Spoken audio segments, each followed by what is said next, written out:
Welcome to Emerging Franchise Brands, the podcast that introduces you to the visionary founders of America's fastest growing franchise opportunities. We'll also hear from industry pros as they share insights on what it really takes to achieve the elusive milestone of 100 plus locations. I am your host, Frank Friedman, founder of I9 Sports, and my 20-year journey from inception to acquisition has given me a unique perspective on how to succeed in franchising. Join me as we welcome today's guest. Today, we have a very special guest, Mr. Stan Friedman, a franchise industry expert and legend, somebody I've known for about 20 years. Stan has quite the background. He is currently the partner and president of FRM Solutions. He is also the executive producer and podcast host of Franchise Today. He is the co-founder and managing member of Zor Forum. And last but definitely not least, he is also the chairman of the National Buffalo Wing Hall of Flame. Stan, welcome to today's show. Who knew such a thing even existed, right, Frank? Who knew? Wow, we went through like 3 minutes of the podcast just to go through all these. Just saying hello. Yeah, just say hello. How have you been? I'm living the dream, Frank. How about you? I'm living the dream as well. This is fantastic. It's so great to see you and to we could talk about war stories of franchising. We have so many different directions we can go. Let's talk about the podcast first. I mean, you've been a producer. You've been a host of Franchise Today now. Is it for 10 seasons? Yeah, the show is 14 seasons old, and it was originated by another franchising guy that's been around for quite some time, Paul Segreto. And Paul produced that program with a couple of different people and then for a couple of years on his own. And then about 2013, I was doing a podcast that I called Sensible Franchising. And Paul and I kind of had a conversation with each other about how hard it is. You know, it's a labor of love. I love doing it, but it's like another full-time job. You have to secure guests, you have to line up interviews, you've got to produce the interviews, and you've got to get them on the air. And it's just a lot of work. And so Paul and I decided, would it not make sense for each of us to partner together and have only half the load to lift? And then the two of us can put out a product that we're both proud of and not have it be so laborious. And we did that together for a few years. And then Paul diverged from the franchisor side of the business to his business, taking him into a role that featured more interaction and engagement with prospective franchisees. And so it didn't make a lot of sense for him to keep on with franchisor-based Franchise Today. And I took the reins and have been doing it solo now for probably 6 or 7 years. That's awesome. Sounds like it's been a lot of fun, hasn't it? I love it. Frank, think about it.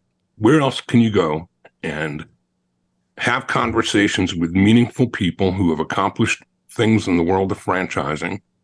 And week after week, I mean, the audience gets a kick out of the opportunity to hear from these people.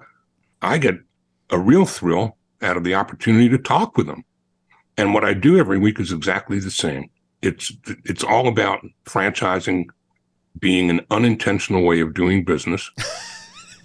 that unless your last name is Titus or Dwyer or some of those families that are 2 and 3 generations deep into the business model, you know, franchising isn't something that you go to school with an aspiration to become a franchise executive. It doesn't work that way.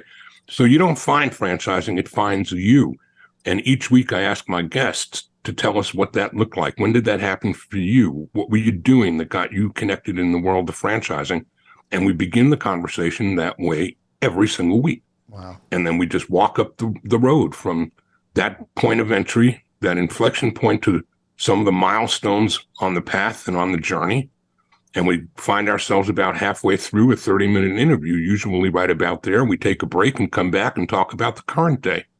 And we talk about what's going on in that person's world right now and learn about the brand or brands that they're engaged with. And all of these interviews, though, are only invited. The only people I invite, whether they're franchisors, suppliers, or franchisees, is not as important to me as the fact that they've put the word sustainable in front of growth and sensible in front of franchising, and they're going to share nuggets about their journeys into sensible franchising.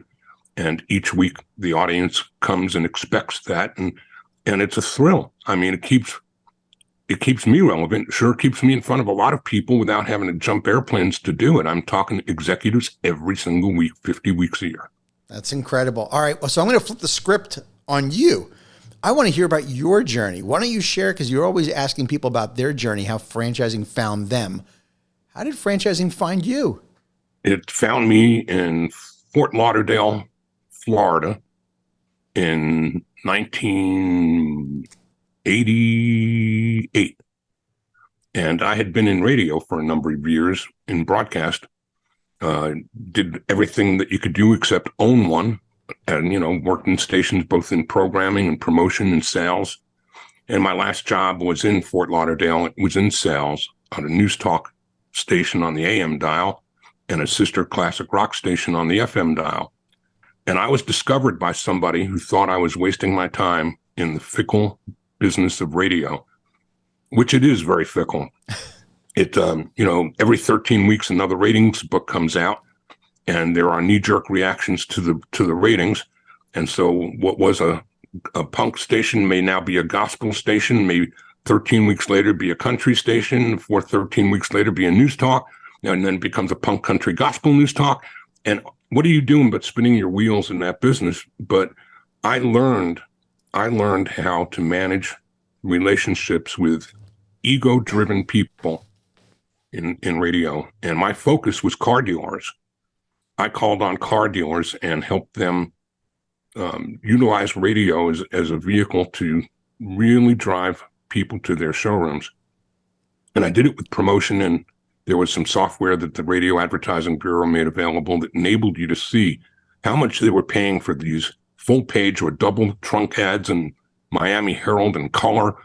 And I could see that if they're spending like 30, 40, 50 grand for a single insertion in the newspaper, I could take color out of that ad and save them a ton of money and use the money that would have paid for the color to buy commercials that I'd produce and put on 6 radio stations telling people to watch for my ad in the Miami Herald. And I'd still have some money left over to maybe be able to land the Miami Dolphin cheerleaders or somebody on, from a helicopter on the lot, come to the promotion, come get free Coke. We drove business and did that through radio with ego-driven people that were car dealers. So I got recruited to ERA Real Estate by somebody who thought that I'd been wasting my time just doing what I do in radio. We're going to teach you franchising where you can really make a difference in people's lives. And ERA wanted me to take independent real estate brokers who, like car dealers, are some of the most egocentric people in the world, and be able to have conversations with them about how you think you're the biggest and the mightiest in the market. But if you don't buy this franchise, someone else will, and you're going to be competing with the biggest and mightiest in the market. And so it was that kind of a fear of loss was the motivator kind of mentality. But I was good at that. And I'd never lived in a house, Frank. I grew up in an apartment in Brooklyn, New York. I mean, I never was a homebody. But I took to real estate, and I took to the people in real estate, and I learned how to sell those franchises, and I made me and ERA and then Prudential and others a lot of money converting independent brokers to the ERA brand.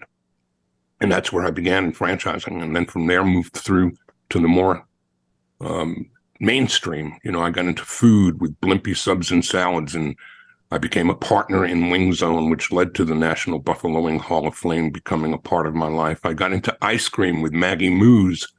I got into the internet, and I was working with a company that is still at the front of its game today called WSI. And so I've been around the world of franchising. I've been around Frank Fumey and I9 Sports. I did consulting for you many years ago. What I've learned is how to change shirts gracefully, but collect people along the way. And that's been my cornerstone. That's great. You have. What is changing? What do you see as a big shift in franchising today that maybe is different from 10 years, maybe 5 years ago? Like what do you see is this? Because there's several shifts, are there not? Oh, there are some, yeah, there are some more Gargantuan. than shifts. Yeah, there are tremors, and I mean, the industry has moved to being about a single founder of a single brand, like a Frank Fumi, to that single brand now being part of a portfolio of companies underneath another banner in private equity and even portfolio companies within brands. So home service brands marrying up with one another and becoming multi-branded concepts that are cross-promoting and touching people 6 ways instead of just one. It's So if crazy. you have home services businesses, like look at Neighborly and what they've done, you just take 6 or 7 different ways that you can serve a consumer at their home. And you've got that customer not once now, but 6 or 7 more times. You can do their roof, you can do their flooring, you can do their backyards, and literally you scale that to a back office that works across all those brands.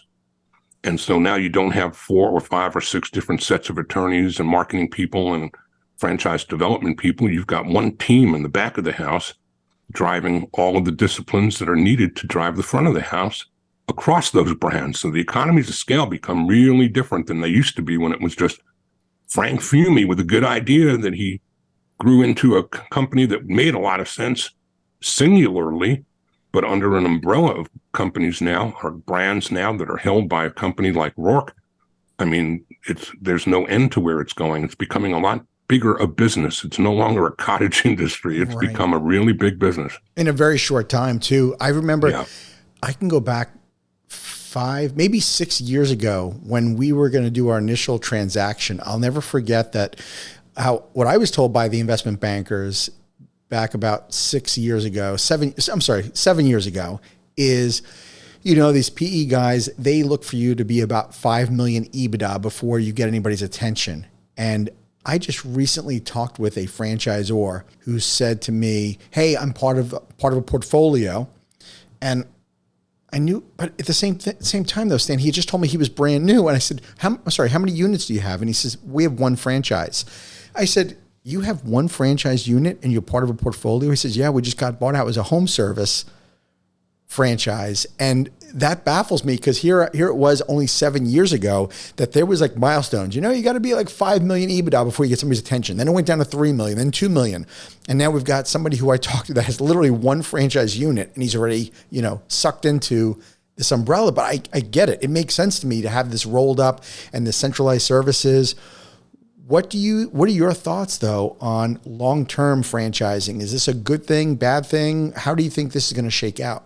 Well, I think it's going to take, like anything else, that the strong survive. I think it's going to become more and more difficult for a founder of an emerging brand that doesn't have the strength or the buying power of a competitor that's under an umbrella that's got all the horsepower.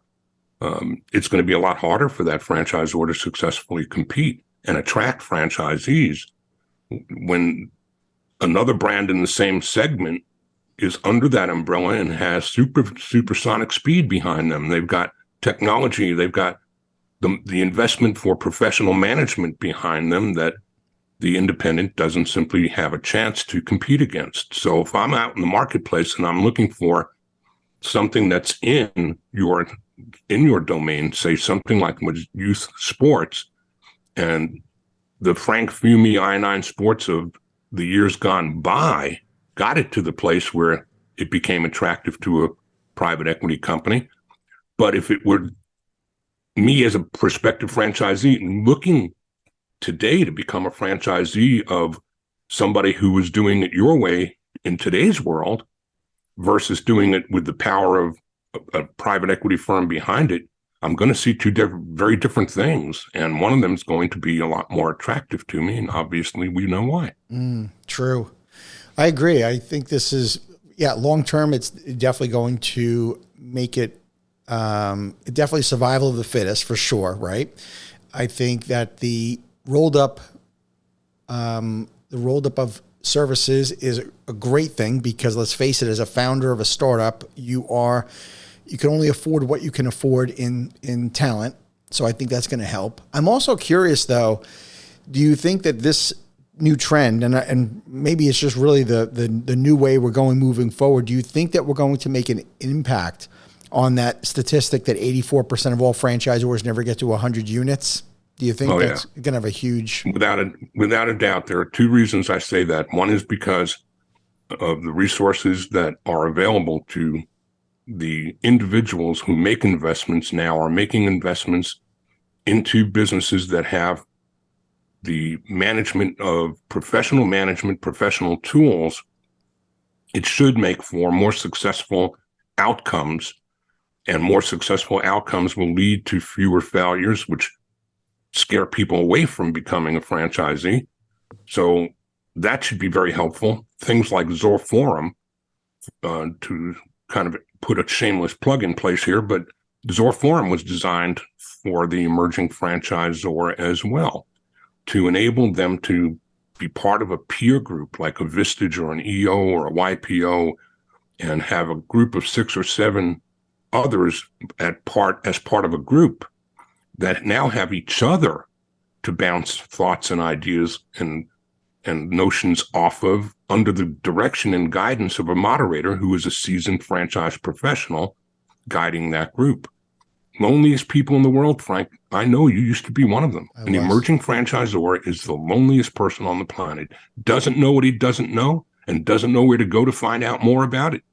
And so it doesn't take 1 or 2 bumps to sometimes hit a blind spot that could take you down, because it's not difficult to get deep into trouble if you're a franchisor without the guidance that you need to see your way through those blind spots. Mm-hmm. And so we do that with Zor Forum, and hopefully we save some souls, help people become better franchisors, and do so with less speed bumps along the way. I think Zor Forum is a great vehicle that hopefully is going to impact that number, and also impact the other statistic that I know has been troublesome for years, and that is the number of franchisors hasn't changed, relatively speaking, right? I mean, there's, give or take, I know we can argue about the total numbers, about 4,000 franchise brands, and there's 300 to 400 new franchisors that come on every year, and then 300 or 400 that come off. 300 or 400 to go away. There are 300 or 400 more to go.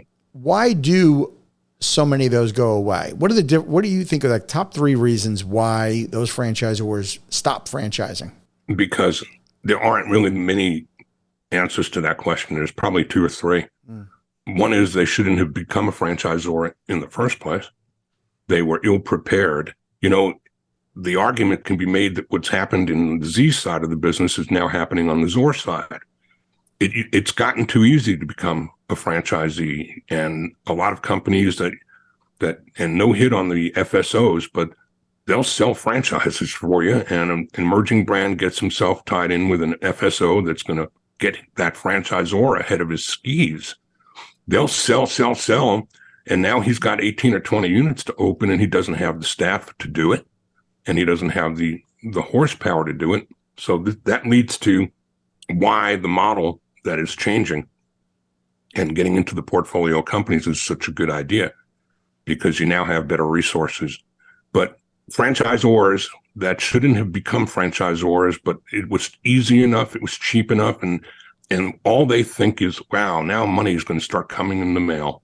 Now I'm going to get royalties from all these people. And it's kind of like going to buy a car. If you don't have the left and the right side of your brain in sync, you shouldn't be buying that vehicle. You shouldn't just be smelling that new leather and going, oh yeah, God, I love this. Think about the insurance differences that you're going to be having to pay now. Think about the monthly payment, and can you afford that? Nope. One side of my brain is screaming yes, and I'm not listening to the other. Well, in franchising, it's not very different than that. You should be grounded, if you're buying a franchise, you should consider it like having another kid. Are you signing up for that? You're not replacing a 9-to-5 job. You've got a 10-year agreement here, and it's not Monday to Friday, and you're off on weekends. So think of it like having a child. And if you're an emerging franchisor and you're thinking that you can just collect checks, think about what you're doing. You're impacting the lives of those people who you're talking with, and for the good of they and the Zors both. Think about having another kid is what you're doing here. And the hope is that for the first few years, you're going to nurture your business and take care of it and do everything that you do as a parent with a newborn. And then as it matures, maybe you can let go a little bit and enjoy the business a little more with a lot less management, and then ultimately hope that the day comes that that business is now going to take care of you, just like you want your kids to grow up and take care of you. That's kind of the life cycle. It's very, very similar. And it doesn't always work, but that's the mentality that one should go into the business model with, whether it's yours or it's a long term, man. You're playing, you're running a marathon. You're not in a sprint. Right. I think a lot of franchisors make that mistake going in, is they think the money is going to roll in, and they forget that what it took them to even start their business, that they had to go through a learning curve. They went through a grind. When you become a franchisor, you're going to go through a grind all over again, because you don't even know what you don't know. And once you start figuring it out and your brand starts growing, back to what you said earlier about lonely, I found personally speaking, the bigger my company got, the lonelier I got. The lonelier I got was because I couldn't share with everybody what was going on in my head, because I would scare people to death because it was going to affect their job one way or the other, right? So strategically, I had a lot going on in my head. So I found myself becoming more and more isolated, right? And it became lonely. And I think that you have to have other folks to speak to. And going back to what you mentioned about Zor Forum, I think that's an awesome vehicle that, as a franchise leader, that there is a way now that you get to talk to people about their franchise experience in a Vistage, EO, YPO kind of way in that mastermind group.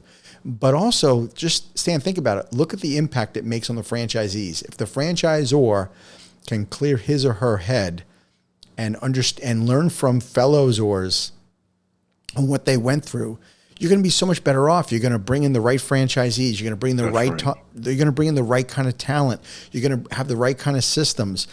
Okay, Stan, if you were going to start a franchise tomorrow, what would you think are some of the most important elements that you would look for in building your company? I would make certain, first and foremost, that I'm well capitalized, because to make a small fortune in franchising, you probably should start with a large one. And it's never large enough, right? Have the money, have the resources. You have to have the culture too. You have to have the mentality of what it is you're doing. You've been an operator for years, probably operating, improving your concept as an operator. And scaling your business and operating your business are completely different skills, completely different roles to be played. And so if you're planning to continue operating the company operation, that's a full-time job. And now you're adding a second full-time job because now you're scaling the business that you're operating. Well, where are those extra 40 hours a week coming from? And so you have to have people around you. You've got to have good people around you. You've got to have more than yourself, or you're not ready to franchise yet. Those to me are some of the key things. Having the money involved, the economies of scale are kind of some of what you glean from a single location. If you had one and then you had a second and then a third, the economies of scale work for you when you run a Valpak or a coupon and a money mailer or something, and now you've got 3 addresses that you're paying for on one piece of paper instead of just one. But when you grow past that 3, then you're not any longer an operator. Now you're a manager.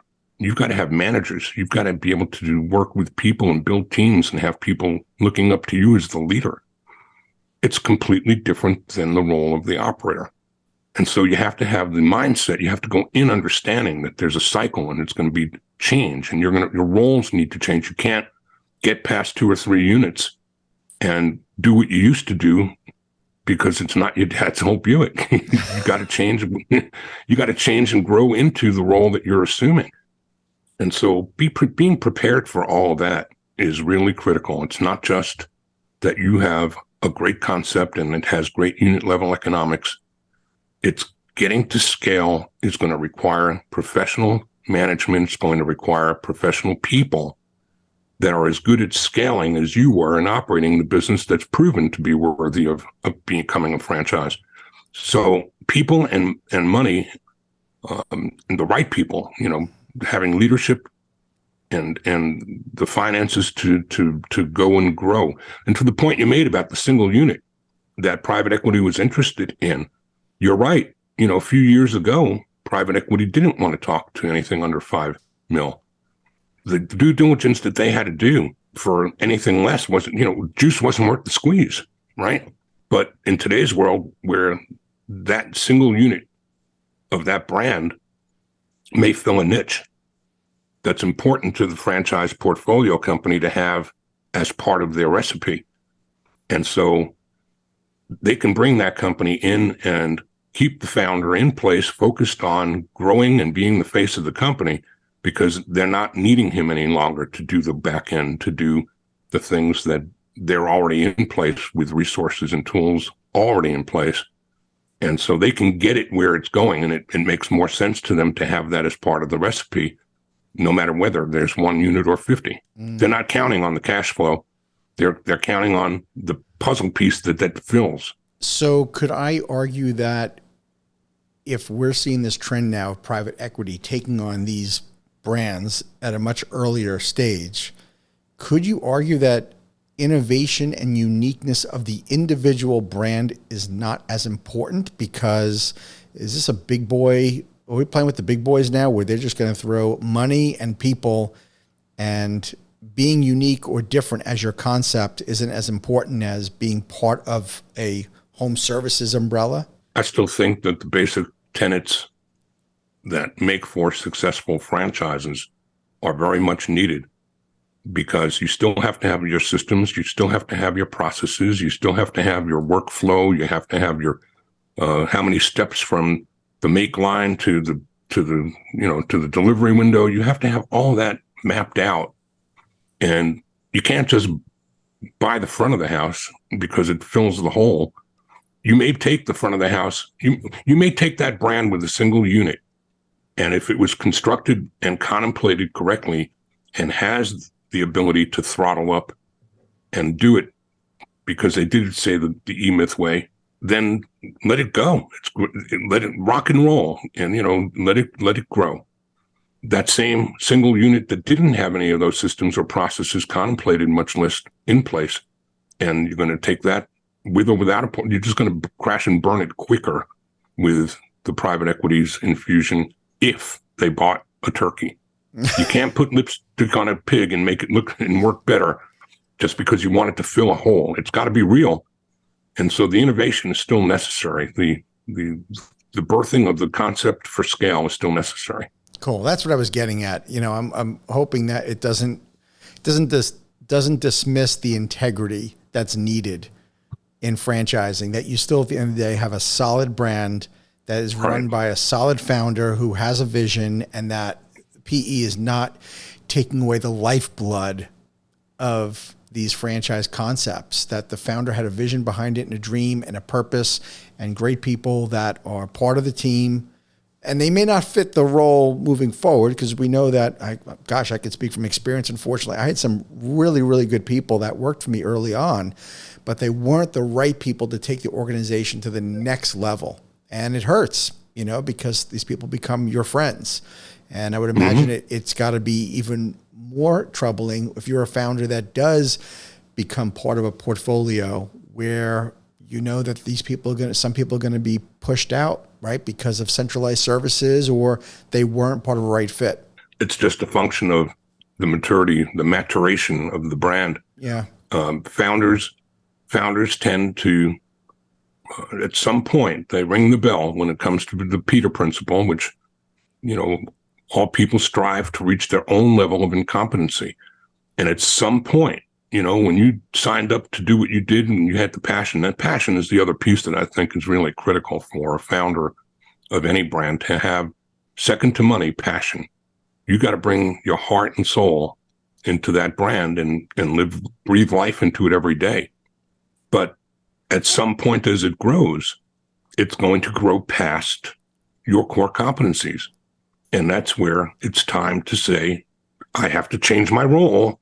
I can still be the face of the company, but I can't be the person who's going to run the accounting department and the marketing department and be the go-to guy for a company now that's in the multi-millions of dollars and operating at a much different level than it ever needed to run when I was running everything myself as a sole operator.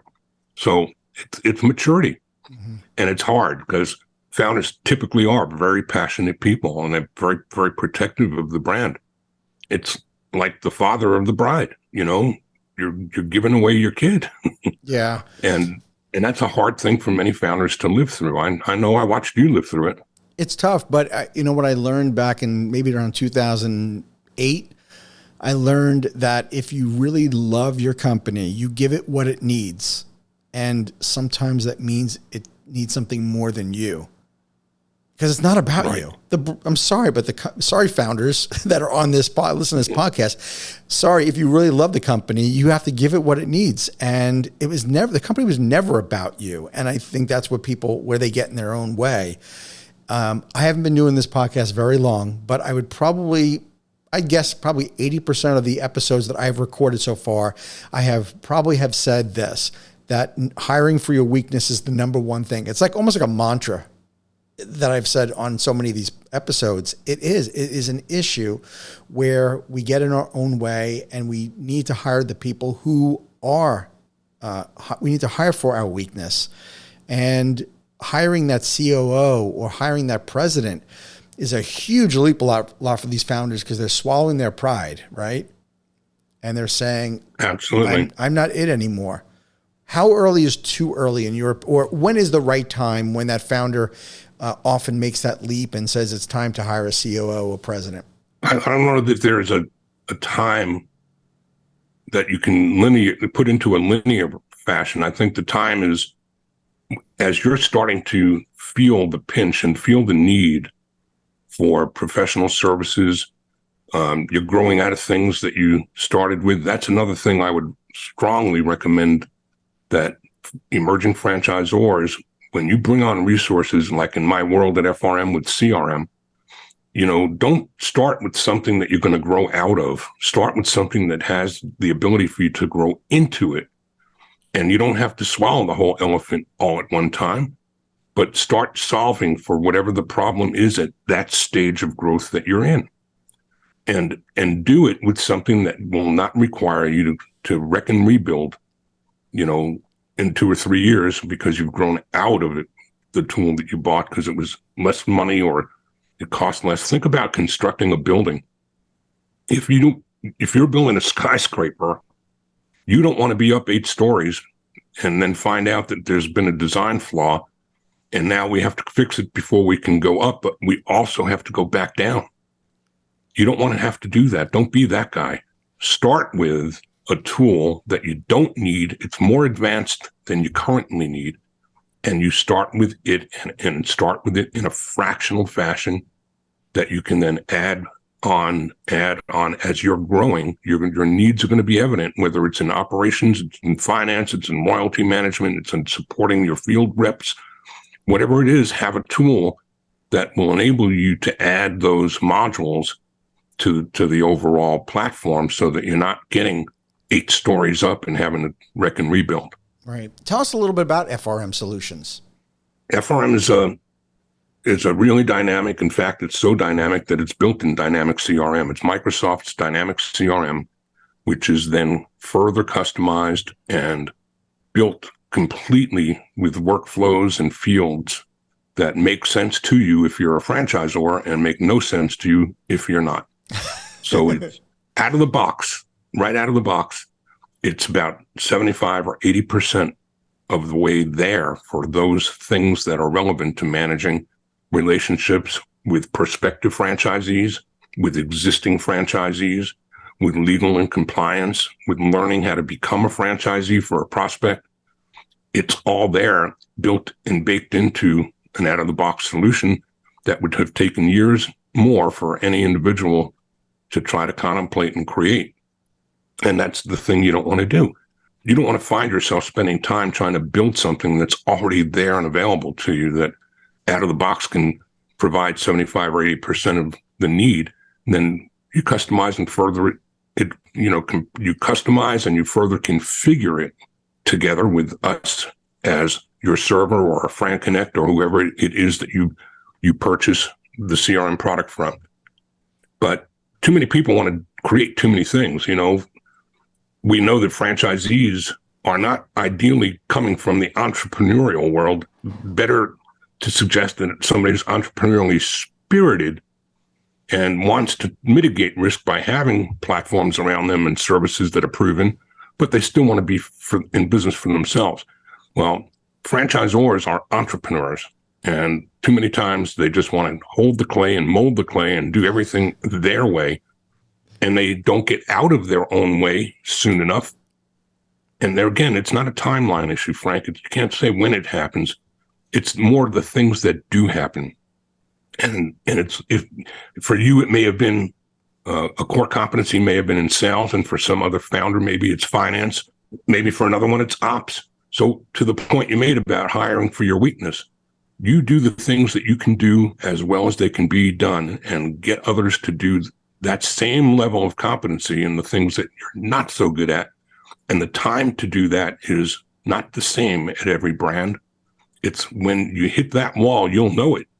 And when you start hitting that wall, act on it. Don't pretend it isn't happening. That's great. Yeah. And there are things that you can mold the clay and feel the clay and touch the clay on some things, and other things you have to just, buy off the shelf or bring in new voices that have different skill sets. And I think that's an issue for a lot of people, especially as a founder, but you have to realize that there's things that you have to know things that are in your control and things that are out of your control, and where to use other resources and not try to maintain control over everything. Which leads me to the next topic, which I want to talk to you about FAC, about franchise advisory councils, because that to me was one of those critical points in my career where I realized that I needed to be more collaborative.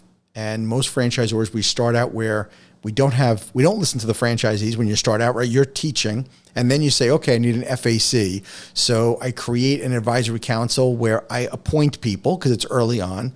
And then we have to make that shift where we start having voting, right? Where we allow franchisees to vote on that advisory council.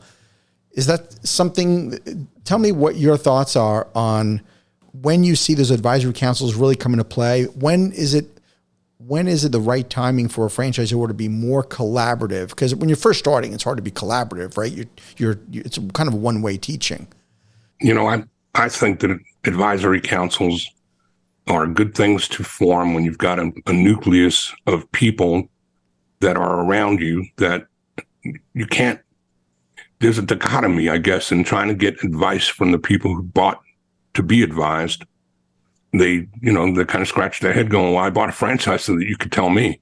But asking for input from day one is not a bad thing. Always being open-minded about taking input from a franchisee is always a smart thing to do. But to have that collaborative mentality, but not necessarily formalized yet into a council. Then when I think you are at a point where you can start to quartile people, and you can see who are your top producers and who are the bottom. When you can start getting to a place where you can identify who your strongest achievers are, those are the people that you want to put into a leadership role as members of your advisory council. And you want people from the quartile below to be invited in as well, because they're going to aspire to be more like those people on the top. And then if you do that, then you want to bring people in from the second tier down from the bottom and have them see a path toward playing as a team and playing well together and helping to aspire to being put into leadership. And if you put each of those members or categories into different responsibilities that are relevant to the stage that they're in, they can still be leadership in the second tier and then grow into the third or the second or the fourth or whichever way you count it. But you give people a path. And if you're doing that and you're doing that responsibly, you probably have enough franchisees, 6, 8, 10, maybe 12. I don't know. I don't know that the number matters so much as that you can start identifying the weepers from the keepers, or the ones who want everything and are needy, or the ones who want everything and you've given them others that they can learn from and take advice from within the group. It's going to make the life of the emerging czar much easier too, when you can start helping franchisors learn from each other. Not every question needs to be answered by you as the founder. It takes a burden off of you, and it starts getting them interconnecting with each other, which is always a good thing if you're doing it right. Mm-hmm. I purposely mentioned that. I raised that question because I think that is at the heart of the matter of how you make that transition from being an emerging franchisor to a mature franchisor. Because the emerging franchisor, sometimes it's so hard to keep your head above water. Sometimes you're just trying to keep the lights on by selling franchises, and your franchisees, you just don't have enough critical mass. But you do have to make that transition where, look, I've really got to be more collaborative and listening to my franchise owners at the different revenue levels. Like you said, I think it's great when you have a council that's not made up of just the people who are at the top. You have to have that range, because the guys that are starting out, they need to have a voice of here's how life really looks as I started my franchise. Here's what we look like. Here's the challenges we face. Because a guy or girl is facing a different challenge at starting out, of course, and somebody's been around for 5 years and, doing north of $1 million in revenue. They're not going to relate to one another. Yeah. That's right. Somebody who's at the bottom tier, they can look at somebody who's a tier above them and they can say, I can see that. I can do that. I can get there. But if you have only the top guy who's been around for a few years, it's harder to connect those dots. So you need to have incremental opportunities for bites of the apple to be beneficial at each step along the way. And, we're talking a lot about emerging franchisors today, Frank. There's so many different people with different definitions of what constitutes being an emerging franchisor. And I'll share my definition if you'd like, because it's not based on how many units, and it's not based on how many dollars. It's based on royalty self-sufficiency. The day that you don't need to sell another deal to make your payroll and to pay your bills is the day you've arrived. You are no longer an emerging franchisor. You are a franchisor. Royalty self-sufficiency, without the pressure of another franchise, I can pass on that deal that I didn't really feel good about this month and not worry about the lights going off or not being able to make my payroll. That's when you're no longer emerging, but you are now maturing. I absolutely love that. And speaking from personal experience, it was a game changer. When you are self-sufficient on royalties and you have enough critical mass, I totally agree with you that it's not based on number, because you could sell 15, 20, 30, even 40 franchises in your first year, but you're not living off of royalties. You are still, you're still up and coming, you're emerging, but to be able to make that transition that way you can survive off of royalties. Oh my gosh. It was, for us, it fortunately happened before the Great Recession. We were in a lot of trouble our first 2 years. We blew through a ton of money. Our burn rate was way too high. And by 2005, we were pretty close to going out of business. And we took massive action. We turned things around over 2006, 2007. And we awarded our 100th franchise location in September of 2007, I remember. And of course, we had the big celebration. We have our 100th franchise location. Most people don't get that far. And it was, it felt great. But we were not self-sufficient either at that point either. Even at our 100 franchise locations, it got us into early 2008 when we turned that corner. And thank goodness it did, because as we all know, once the Great Recession hit, it was a hell of a time to try to sell a franchise to keep the lights on. Mm-hmm. And the story would have ended a whole lot differently. I don't think you and I would be on this podcast together. My story would have ended dramatically different had we not taken those necessary steps early on. But being royalty self-sufficient is at the heart of the matter, is really when you've arrived. I agree. Yeah, see that we found something we could agree on. I think we agree on a lot of things. What's been your biggest surprise in franchising? I think the biggest surprise is how, as an industry, which we're not really, I should take that back, we're a way of doing business. We're not an industry per se. We are a collective of industries. that are doing business and going to market through the distribution advantages that are inherent in franchising. I think that there's a level of sophistication that has come out of COVID that has accelerated rapidly. I don't think it's anything that wasn't already coming, but somebody hit the gas really hard when we came out of COVID. The things and the lessons learned have been, I think, the quickening. I call it a quickening. Things are moving at a different pace. There's a faster and more accelerated pace. And I believe that some of the reasons for that are associated with the private equity, associated with the money that's available to drive the technology that has rapidly evolved, and it's changed the game. You know, restaurants that used to be looking for larger dining rooms are looking for smaller dining rooms now because more and more food's being eaten off premise, and they have to alter the kitchen to have an accommodation for food going out the window versus food going out to the dining room. You can't be stepping over each other and getting in each other's way. So the business going out the window used to be incidental. Now it's incremental, and it's largely incremental. I can look at concepts like Wingstop that through COVID had double-digit comp sales positive, while others in business were dying on the vine. They didn't have as huge an adjustment to make because they were built for off-premise pretty much in the first place. So a lot of things that others had to start catching up on and figuring out how to get parking places reserved for cars that are coming to pick up food instead of for the dining room, just things that had to change. And the change came quickly. You couldn't think about this. You had to be doing it on your feet. And literally, that quickening hasn't slowed down, and I don't think it's going to. I think that we're going to see more and more sophistication in the mom and pop world that was, now that it's more corporate and corporate run and money managed through private equity and even publicly held. You know, I'm not a big fan of public companies and franchising, but I see a lot of them getting it done. But I just feel like you can't serve two masters.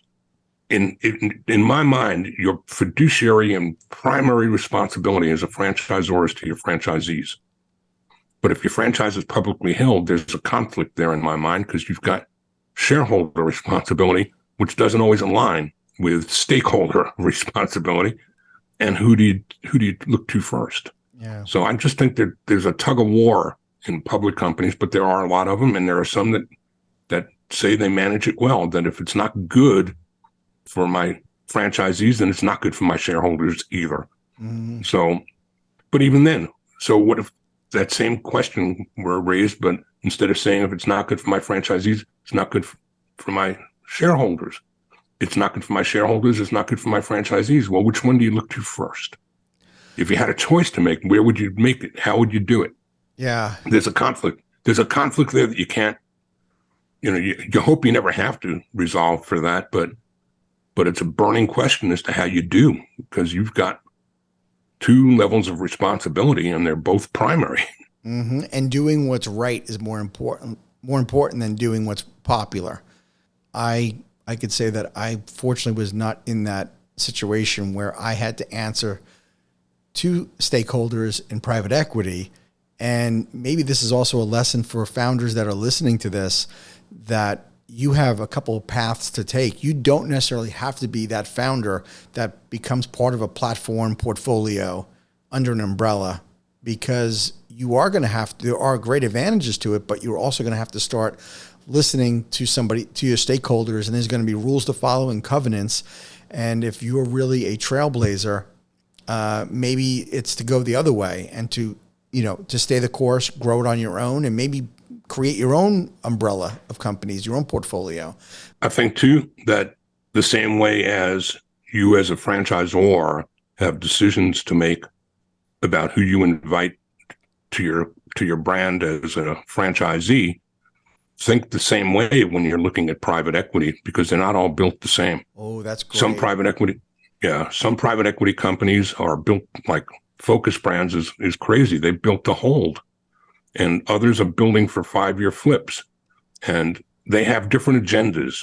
And so just like different people coming to look at your franchise as an operator or as a franchisee sometimes have different agendas, and you have to flesh that out and make sure that you've got a good cultural fit with unit level operators that are going to blend with those that came before them and fit with those that are yet to come.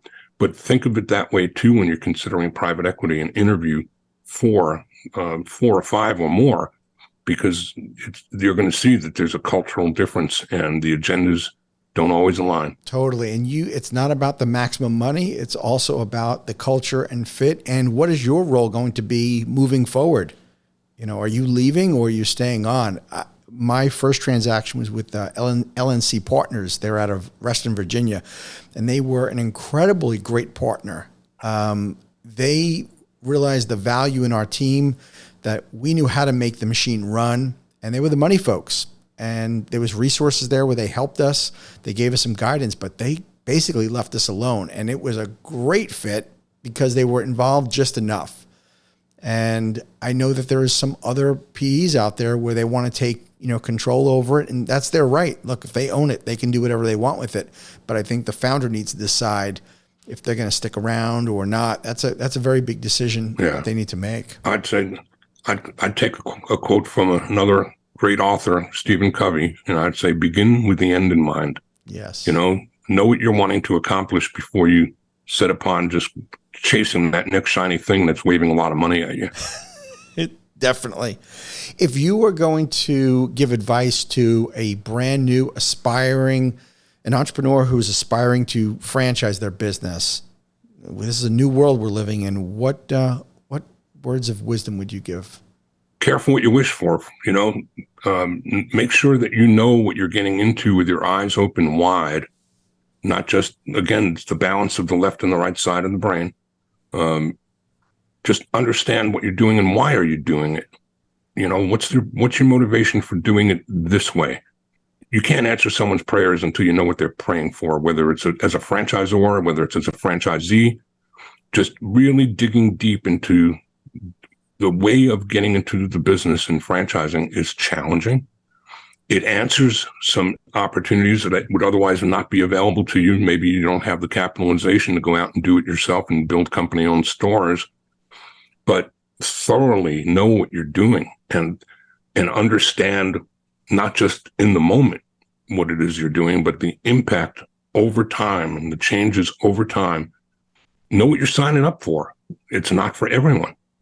And, you get it, you gain a ton, but you give up freedom and you give up things that are not available to you if you're having to operate under the guidance of somebody whose money is in the game with you. I would also say that there's no way I'd be sitting here talking with you on this podcast or be in the situation that my family is in had we not franchised. It was an incredible journey for me, an incredible ride that I look forward to this next chapter of helping these emerging franchisors and these up and coming entrepreneurs that are looking to franchise their concept and help support them in a new way.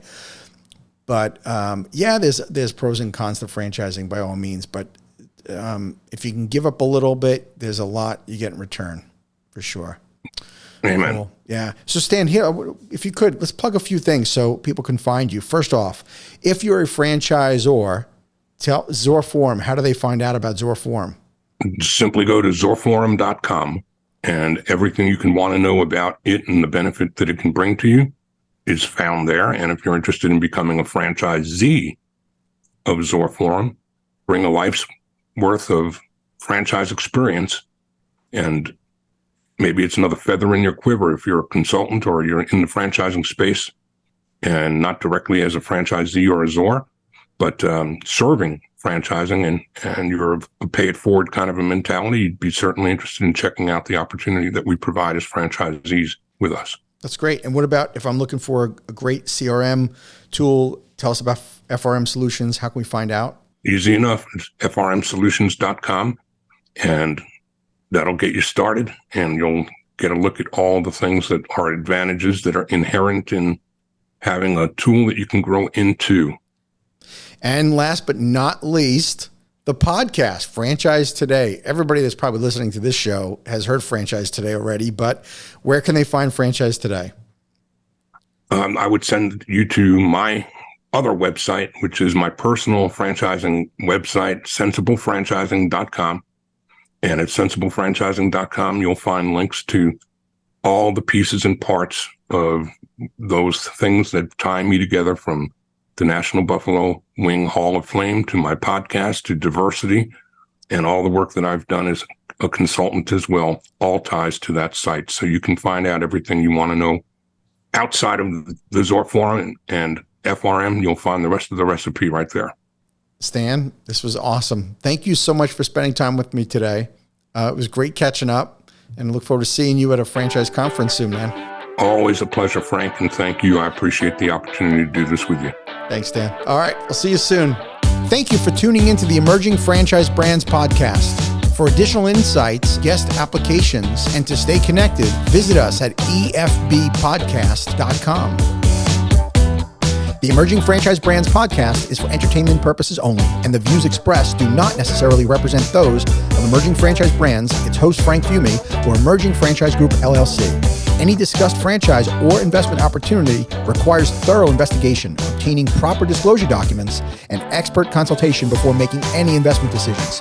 The podcast and its host do not offer professional advice or endorsements, and they hold no responsibility for actions, representations, accuracy, or consequential damages related to the podcast content.